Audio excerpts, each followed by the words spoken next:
Warrington Saints, Warrington Wigan, they're the big games that we have this year of the season for me. And Saints last year were a great spectacle. The sellout crowd at Warrington, and the scoreline didn't quite go our way, but nevertheless the atmosphere was fantastic, and they did put a good performance in. And hopefully the same again this year. I'm sure the fans will be raring to go, waiting to come out that first home game of the season, and no bigger one to do than St Helens.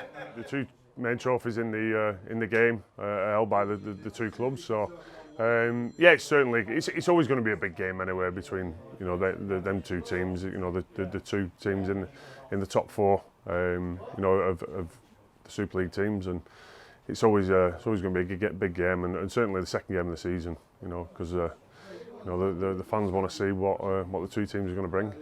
Oh well, since the nose of the road era, it was we struggled sometimes, and we never got that win that we wanted. But some fantastic games to watch, and like I say, Sean Long did us a few occasions on the last minute drop goals.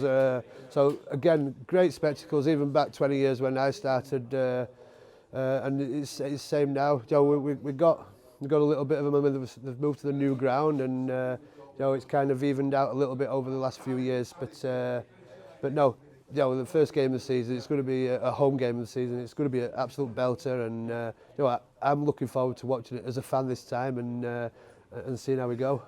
Obviously when I come through at Warrington, Saints were always a team that you looked up to and aimed to try and beat. Unfortunately, we didn't do it enough. And obviously then when I moved to Saints, it was always a big game. There's a lot of rivalry between the two clubs and the two sets of fans, and obviously, Warrington, after obviously Simon Moran come in and invested a lot into the club, that there's been some big games between the two teams, and that rivalry has just gone up. Obviously, I think the teams are closer than they've ever been. Yeah, so some great times.